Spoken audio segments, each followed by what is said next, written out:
Hello students, कैसे हो आप सभी लोग। आई होप आप सब लोग बहुत अच्छे होंगे और अपनी हेल्थ का बहुत अच्छे से ध्यान रख रहे होंगे। मैं हूं डॉक्टर सुरेश कुमार यादव और आज हम लोग डिस्कस करने वाले हैं प्रोसेसिंग ऑफ सिल्क के बारे में।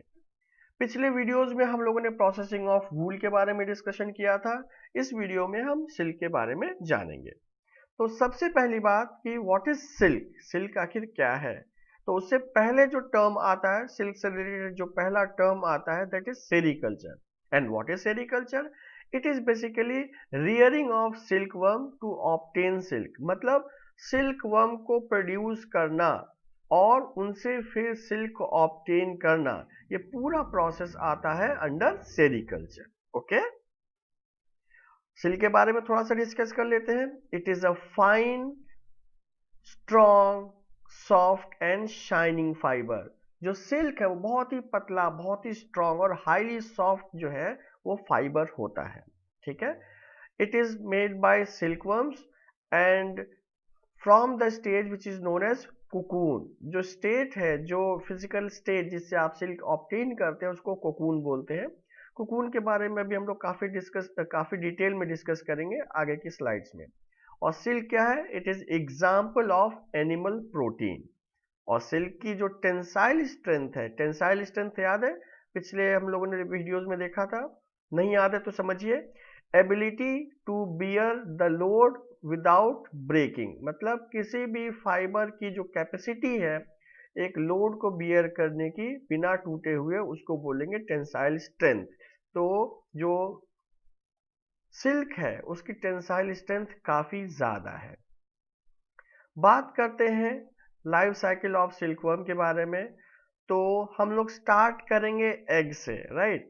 हम लोग क्या बोलते हैं, कंफ्यूजन में नहीं पड़ेंगे कि पहले मॉथ आया या पहले एग आया। जैसे वो कहावत है ना, मुर्गी आई या अंडा आया। हम शुरुआत करें उसमें नहीं पढ़ेंगे। हम शुरुआत अंडे से ही करेंगे, राइट। तो मान लीजिए जो एडल्ट मॉथ है उसने एग्स ले किए, एडल्ट मॉथ ने एग्स ले किए। और एग्स कहाँ ले करते हैं? ये मलबरी प्लांट्स पर, मलबरी प्लांट के लीव्स पर, राइट। अब ये एग है, जब ये हैच होगा तो इसमें लार्वे निकलेंगे। और लार्वे जो होंगे वो मॉल्टिंग करते हैं। मॉल्टिंग का क्या मतलब होता है? स्किन शेड करना, ठीक है, खाल उतारना, ऐसे आप कह सकते हो। तो ये 4 बार मोल्ड करने के बाद फाइनली जो है ये राइप सिल्कवर्म में कन्वर्ट हो जाता है। तो ये जो लार्वा था जो मलबरी के प्लांट में था, इसका सिर्फ एक काम था, खाना खाना खाना और खाना। सुबह से शाम तक सिर्फ खा ही रहा है। तो बेचारा इतने दिन तक जब खाएगा तो फाइनली थक जाएगा। और जब ये थक जाएगा तब इसको नींद आएगी, है ना। और नींद आएगी तो ये आराम करना चाहता है। तो आराम करने के लिए ये एक कंडीशन, ये अपने चारों तरफ ही क्या करता है, अपने सलाइवा से ये कोटिंग क्रिएट करता है, अपने सलाइवा से एक वेब जैसा बुनता है और उसी के अंदर क्या करता है, ये रेस्ट करता है। ठीक है। यहाँ पर हमें दो चीजों में कंफ्यूज नहीं होना है।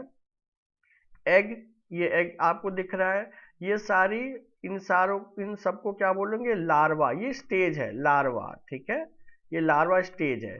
सिमिलरली जब ये रेस्टिंग फेज होता है तो उसको बोलते हैं प्यूपा, ये भी स्टेज है। और फिर फाइनली बनेगा ये एडल्ट, राइट। तो मतलब ये स्टेजेस ऑफ लाइफ साइकिल है। कोकून क्या है? ये स्टेज नहीं है। कोकून एक अरेंजमेंट है या एक स्ट्रक्चर है जो कि प्यूपा स्टेज में बनाता है।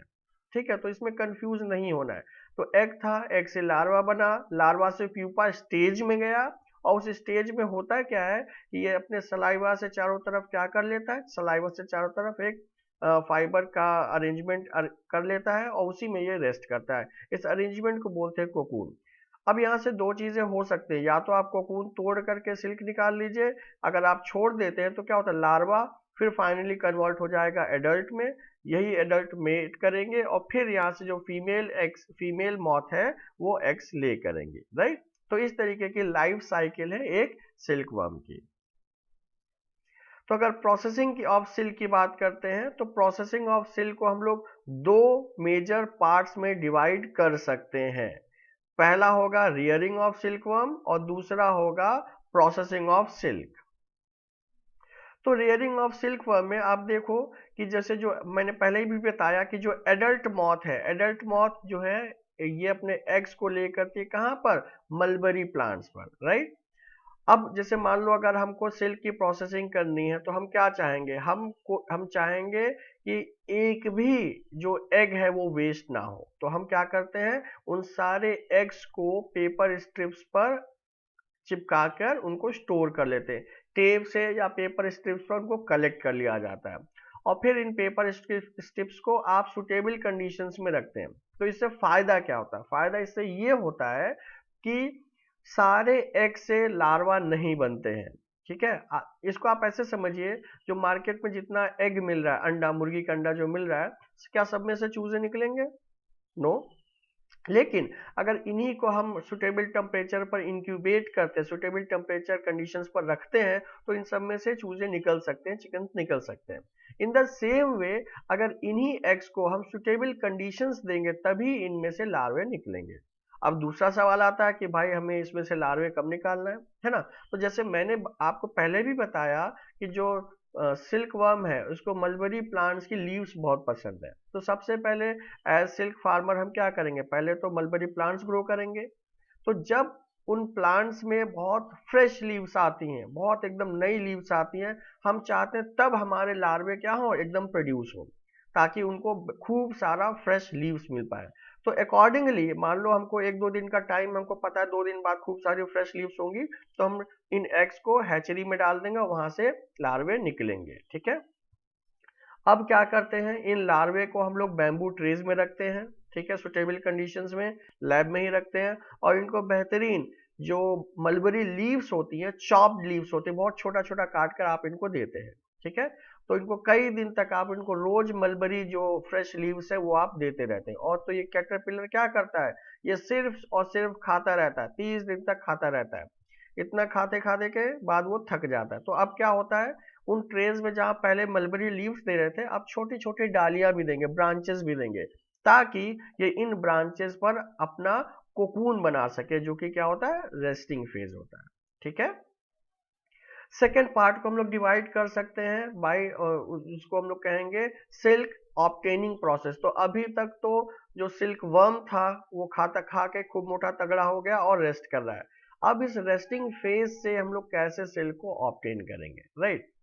तो जैसे पहले भी बताया कि कोकून है क्या, it is made up of it saliva, और यही सलाइवा बेसिकली क्या होता है, बेसिकली होता है सिल्क। इसको सेरिसिन भी कहा गया है ना। तो देखो, जैसे आप सभी को पता है कि ह्यूमन बीइंग्स क्या होते हैं, बहुत ही सेल्फिश होते हैं। हमने क्या किया, कैटरपिलर को उगाया, अब हम उसको मारने जा रहे हैं। अब सवाल आता है मारना क्यों जरूरी है, why caterpillar need to be killed for obtaining silk. Simple example है, ये हमारे पास मान लो कोकून है, राइट, इसमें सिल्क वर्म है। अगर हम इसको नहीं किल करेंगे तो ये तोड़ करके बाहर निकलेगा, तो एडल्ट बाहर आएगा, तो ये जो थ्रेड्स है, जो सलाइवा है, वो पूरा तो डैमेज हो जाएगा ना, और डैमेज सिल्क किसी काम का नहीं है। तो इससे पहले ये बाहर निकले, सिल्क को डैमेज करे, आप इसको ही अंदर किल कर देते हैं। और किल कैसे करते हैं, किल करने के लिए आइदर आप इसको बॉइलिंग वाटर में डालते हैं या फिर आप स्टीम से पास करा देते हैं, स्टीम डाल देते हैं, तो बेचारा अंदर, ये जो कैटरपिलर है, अंदर तड़प तड़प के मर जाता है, ठीक है। अब बॉइलिंग वाटर या स्टीम से एक काम और भी होता है कि जो सलाइवा था वो थोड़ा सा क्या हो जाता है, सॉफ्ट हो जाता है, और जब ये सॉफ्ट हो जाएगा तो क्या होगा, बहुत ही आसानी से निकल जाएगा। तो इस सॉफ्ट सलाइवा को या इस सॉफ्ट सलाइवा थ्रेड को आप किसी दूसरे सर्कुलर व्हील पर अरेंज कर लेते हैं या लपेट लेते हैं, तो इस प्रोसेस को बोलते हैं रीलिंग, ठीक है।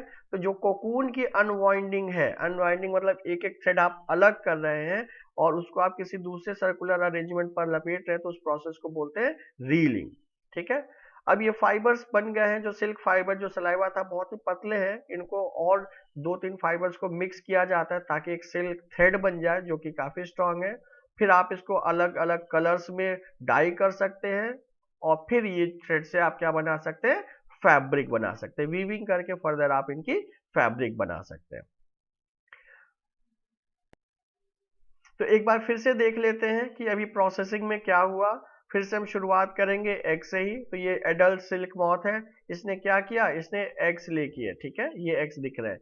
इस एग से क्या हो गया, नेचुरल कंडीशन में एक लार्वा निकला, ठीक है। अब लार्वा 4 बार मोल्ट होता है, मोल्ट का मतलब क्या होगा, अपनी स्किन जो है वो चेंज करता है, ठीक है। अब ये लार्वा फाइनली खा खा के इतना थक जाता है कि वो कोकून का फॉर्मेशन कर लेता है। तो दिस इज कोकून।